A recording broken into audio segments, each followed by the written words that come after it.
Па, навистина имаме малко време, пред се поради фактот што годинава, поради доцниот избор на новиот организационен одбор на Струмичкиот карневал, кој се бира на секој 4 години, а беше избран непосредно на последната седница на Советот на општина Струмица пред Нова година. Пред нас, новоизбраните членови на организационниот одбор, се постави една сложена задача во многу краток период да ја организираме најголемата манифестација од овој вид во државата. Меѓутоа, благодарение на тоа што има доста од претходните членови кои се со големо искуство, успеваме овој временски недостаток да го надминеме. Има еден многу посериозен проблем, а тоа е што годинава се поклопуваат католичкиот и православниот Великден, како и неколку години пред тоа, што ни ствара доста проблем во обезбедувањето на традиционалните учесници на нашиот карневал.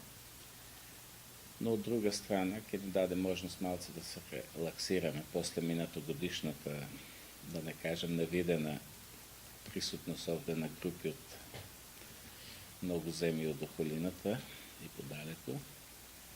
Но сепак, за да го надокнадиме овој недостаток, ние како организационен одбор правиме напор да обезбедиме одредени групи малце од подалеку, кои немаат традиционални карневали во овој период.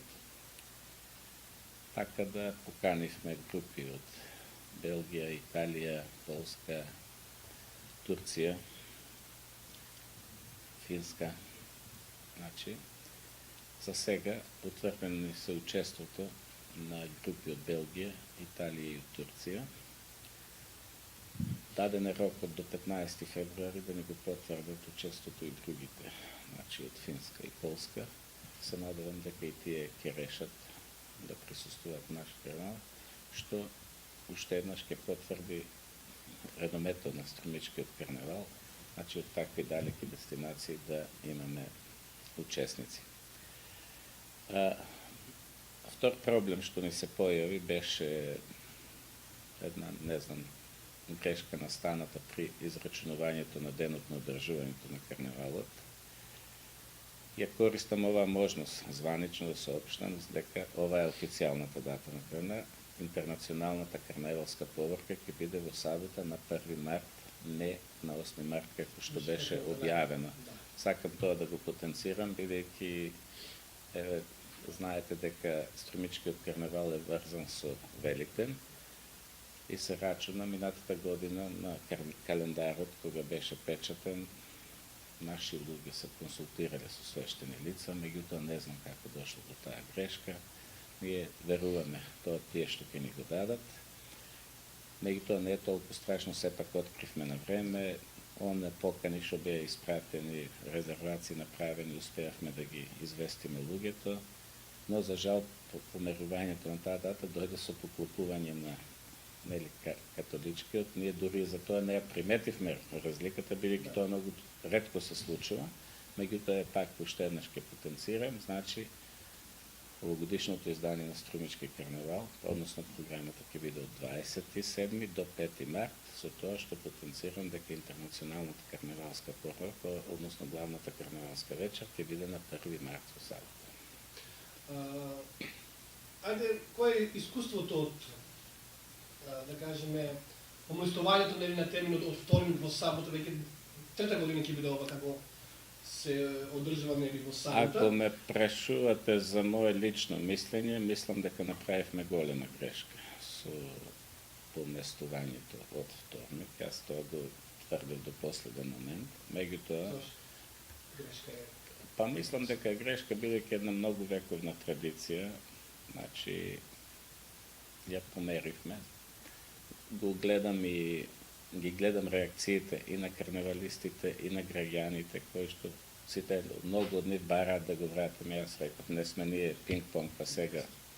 Тоа е завршена работа, тоа го направивме пред се по барање, по иницијатива на Младинскиот совет и за кое беше подкрепено со барање од Македонската православна црква. Ние сакавме да го испочитувавме тоа и од тој аспект прифативме. Јас, мојата дискусија е снимена, кажав дека најдобро е тоа да оставаме, меѓутоа, бидејќи ние сме поголем број православни кои ги почитуваат традициите, да прифативме таа забелешка и се сложивме да го помериме карневалот, нели, на меѓутоа сепак да биде во рамките на традиционалните, нели, празнувања на тримерите, со тоа што главната карневалска вечер на која имаме, нели, поголема веселост, повеќе присуство на скара на тоа да биде пред прочка и пред чист понеделник,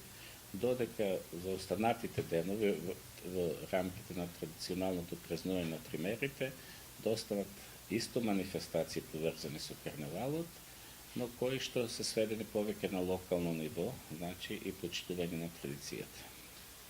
Во вторник, тој ден што се држуваше карневалот, го веазате карневалско корзо, но колку заживеа тоа, нели, за да остане таа традиција во вторник, маскираните одака и армасаните? Ние имавме многу пред неколку денови состанок со карневалските групи и дискутиравме на таа тема.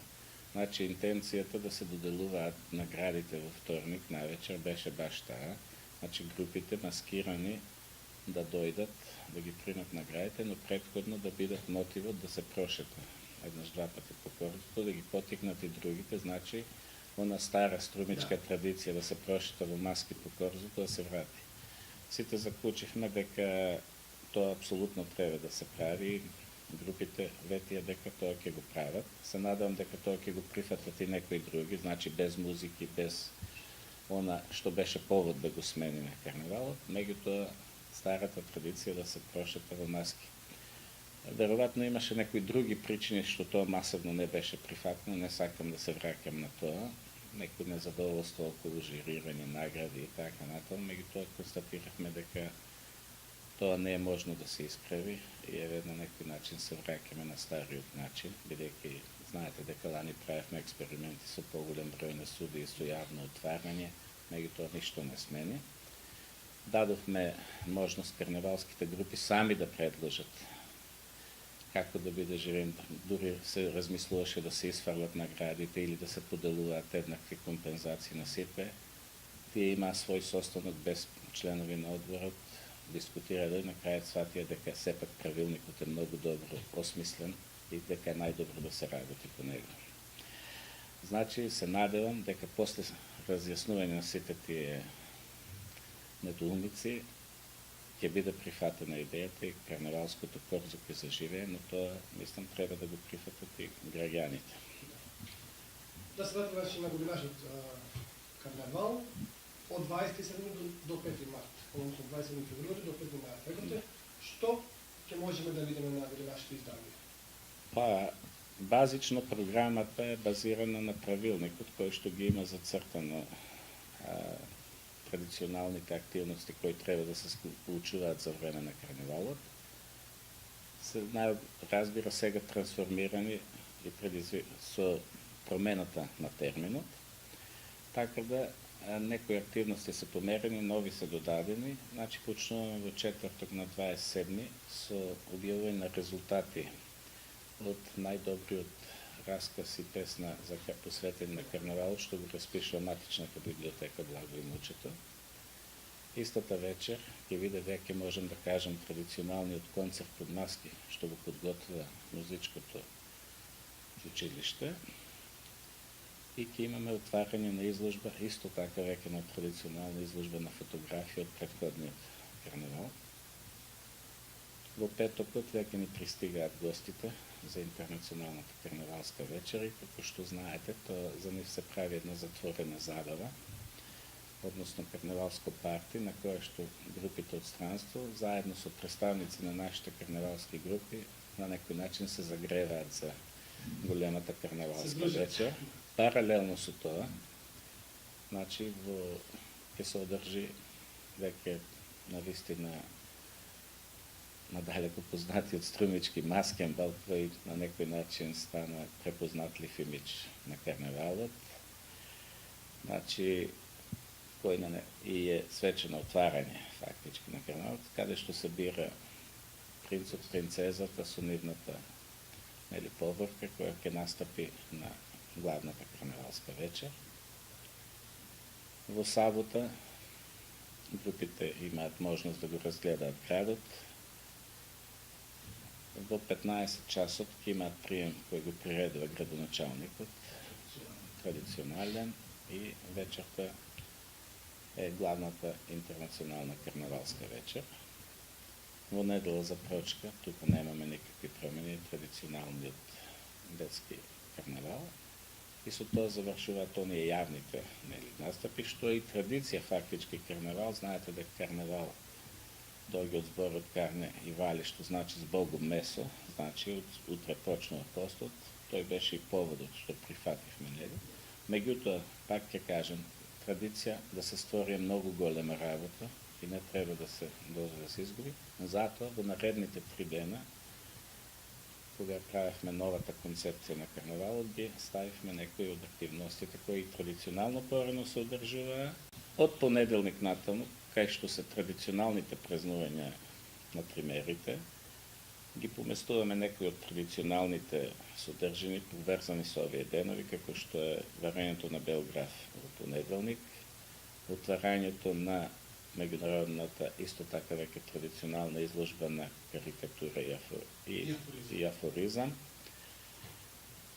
Во вторникот, доделувањето на наградите и желбата за обнова на карневалското корзо. Напор да се направи тој. Јас мислам со неколку години напорно работење на тој проблем, ќе ја врати на традицијата.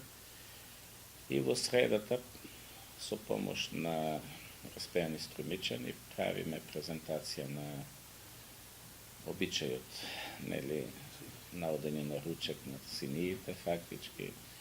Така да програмата е заокружена е поделена на еден интернационален дел, кој што служи за забава, за развивање, до моментот кога треба да престанат тие активности и јадењето на месо, значи, бидејќи зборот карневали, рековме, доаѓа од